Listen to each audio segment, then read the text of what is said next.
Do you have a goal in mind, but you don't have a plan?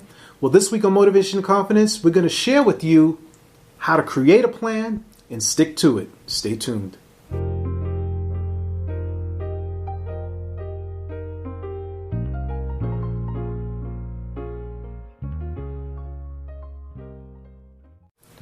All right, everybody worldwide, you're now tuned into Motivation and Confidence, where we help you do your daily best. Now I'm your host, Tom Danger. Back this week with a new episode. And before we go any further, I would like to thank all of the listeners, all of the people that have reached out to me on social media. Shout out to my good friend Maxim. We had a good conversation. Appreciate you tuning in, bro. Shout out to Maria, who's reached out. Definitely appreciate you reaching out. Shout out to Kevin, who's reached out. Appreciate you reaching out. And our goal is to continually provide you with the tools that you can use to do your daily best. And that first tool is the DISC assessment. If you have not taken the DISC assessment, please email me. Just go to tomdanger.com, contact section, put your information, and I'll get back to you. Because with the DISC assessment, it will give you a deeper understanding into your behavior patterns and how you make decisions based on your natural and adaptive states. And once you have that tool, you can use it to help you determine how you would like to reach a goal or overcome a challenge. Now, the previous episode, we talked about creating a vision board. And in that process, we basically wrote out 6 different areas. Well, it was a 6-month plan, but different areas and 4 quadrants is what we did. Things that we wanted to achieve around recreation, business, exercise, and I'm forgetting one other one. Forgive me. It's episode 140. If you want to go back and check it out. And in that process, we wrote out everything that we wanted to achieve within a 6-month goal. This week, we want to talk about planning. And the process of planning is basically thinking about what steps are needed to complete a particular goal. I love to share stories with you guys, and I think one of the first examples that I've seen of basic planning, I call it basic planning, but working with my dad on the oil truck, it looked more like now strategic planning. So I would work with my dad on the truck as a helper, and on the oil truck he would deliver oil. My job was to get out the truck, of course, run to the back of the truck, pull out the oil hose, get the right fitting, which was a 3-inch or 4-inch, connect it into the ground, connect the oil with an elbow, and connect the oil hose as quickly as possible. The reason that I needed to do that was because we had a lot of work. Our days were typically 10 to 12 hour days, started 3 or 4 o'clock in the morning until we finished. Sometimes we would have between 20 and 30 stops. And the stops, when we say stop, meaning a home in which you had to make a delivery, that was considered as a stop.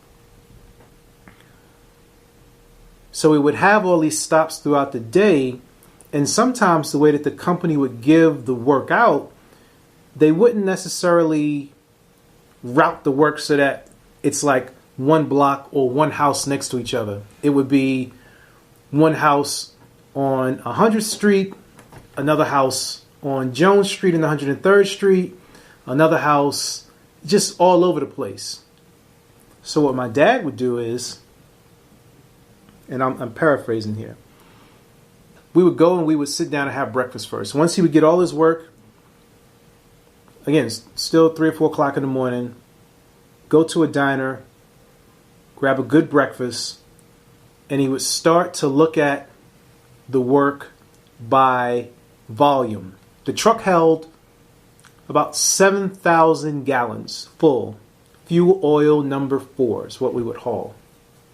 The average delivery was about between 3,000 and 4,000 gallons. So you could see already that on average you could only get 2 stops out of a load of oil.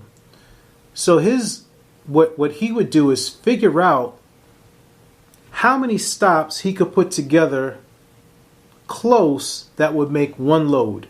An example, he would look for houses that were close to each other, and if they had like 2,000 gallons, 2,000 gallons, 2,000 gallons, and 1,000 gallons, he would put that load together, and he would put the entire day organized by the load. Some of you listening, they're probably saying, Tommy, what are you talking about? I'm talking about planning. This is my dad planning his workday and how I was able to first see a plan put together. So he would put together these stops next to each other by load and location. Once he had the load and the location, he would then put the rest of the day together by loads. So by the time we finished having breakfast, he would already have planned out, okay, we have 7 loads for the day. And a load, just to make it simple to understand, was sort of like how many times we needed to refill the truck with oil. That's a load. You empty it, you go and load it again. You empty it, go and load it again. And based on those loads is how we would plan out the day. Now, in addition, because my father loved to eat, he would also do the loads based on which facility we would go to refill the truck.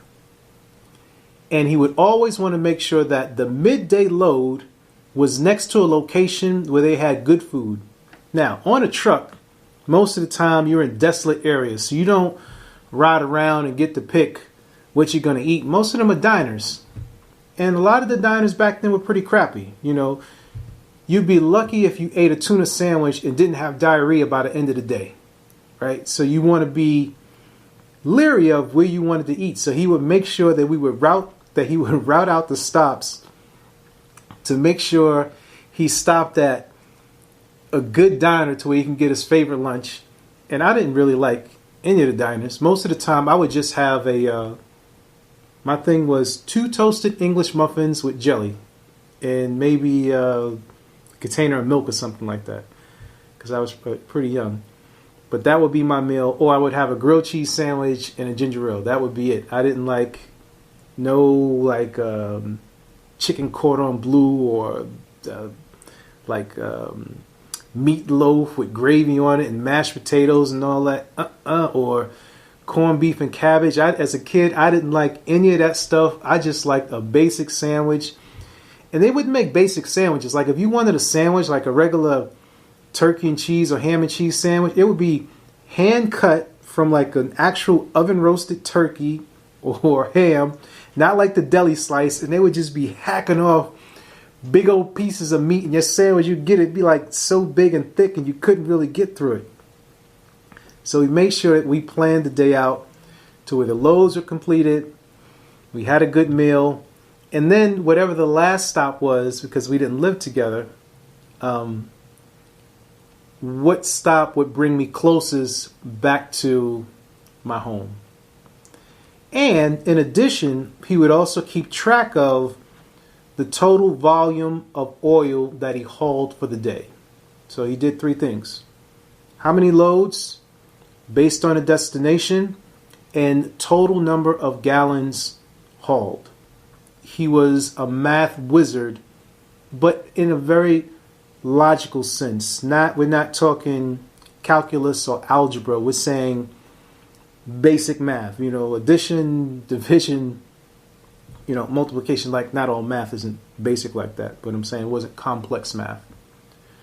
And we would map out our days.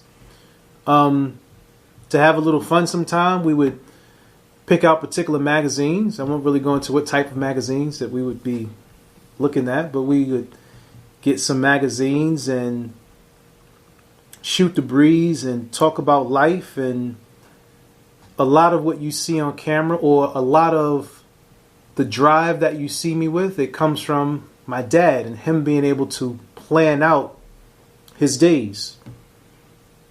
When it comes to shooting the podcasts and the YouTube videos, we have a similar plan. The plan is one day out of the week, you dedicate X amount of time. For us, it's 2 hours every Saturday. Don't miss a Saturday. Dedicate that time to do all your filming and to think about what subjects or topics that you want to talk about. So in addition to doing the podcast, we also do the music, right? So it usually starts with photos, filming music, then the podcast, then review. And then on Sundays, it's editing and using some sort of scheduler, Crowdfire or Preview or Later, whatever, is the app of the week, to map out all the content. I say that to say this. It is the same process for reaching your goals. When we go back to the vision board, right? If one of our goals were to create a book to publish, the vision is to see the book done. Like, what do you want the book to be about, right? We want the book to be about discipline or staying focused. We want to complete a book. That's the end result. That's the goal. Now we work backwards. What do we need to do? One of the first things you need to do, which is the simplest, is write the book. And in writing the book, it goes back to what we do with the podcast. Follow me. It is setting aside a dedicated amount of time on a daily or weekly basis for that particular task. You do it repeatedly. Give yourself an end date. Give yourself milestones. When I say milestones, if you're planning to write the book and you're not sure where to begin, say you want to write a 100-page book. That's your milestone. 100 pages in 6 months. Work backwards. How much time can you dedicate on a daily basis? Okay, I can dedicate 1 hour. 1 hour, 5 days out of the week. You want to take weekends off, that's all on you, right? But you want to put that type of dedicated time aside to actually write the book. And you have to do it. Once you create that schedule, you have to stick to it. And another thing that's really good about planning is that for those of you who may suffer from some sort of anxiety basically comes from the unknown. When you can't anticipate what's going to happen, it freaks you out. But when you create a plan, you sort of have a barometer of what you're going to do. And then once you get into the habit of doing it, you can almost predict the outcome. Now, plans don't always go as planned. And I know this is going to seem contradictory to what I'm saying, but at the same time, you have to be flexible so that if the plan does not go as planned, you have to bring yourself back on track. So maybe you can't work on your book for an hour. Maybe something came up and now you can only do it for 20 minutes. It doesn't matter. You still stick to 20 minutes. Let's say if it's only 5 minutes, you still stick to 5 minutes. Once you've documented that you're going to dedicate X amount of time to your goal, you stick to it. You don't break it. Because this is for you. And if you really want to achieve your goal that we put on the vision board, you stick to the plan. And when you look at a lot of things that you see on social media, most of it is planned out. Like when people tell you about being successful on social media, It is basically mapping out your content or batching your content so that you can execute it in volume and that you're not trying to scramble the day of to think of content. Now, the beautiful thing about when you have content in batches is that if you catch something in a day during your normal life that's just really cool, now you can insert it in between what you already have, or you can save it for your next batch of content. But you got to stick to your plan. I'm curious to know whether or not you created your vision board, or if you're down to create a vision board and stick to a plan. Shoot me an email, tommydanger@gmail.com. If you like the content that we're providing, I've started a Patreon account, and I would really be humbled if you guys would join. It's only $3 a month so that we can continue to provide you with the content that you enjoy. Cancel at any time, and you'll be able to listen to the podcast before it drops, which is usually on Tuesdays, and you'll also be able to see the actual videos before it's published on YouTube, as well as get the transcription if you don't really want to listen to my voice or watch me on video because you think I'm ugly. That's fine too. But as always, we thank you so much for tuning in. This is Motivation and Confidence, where we help you do your daily best.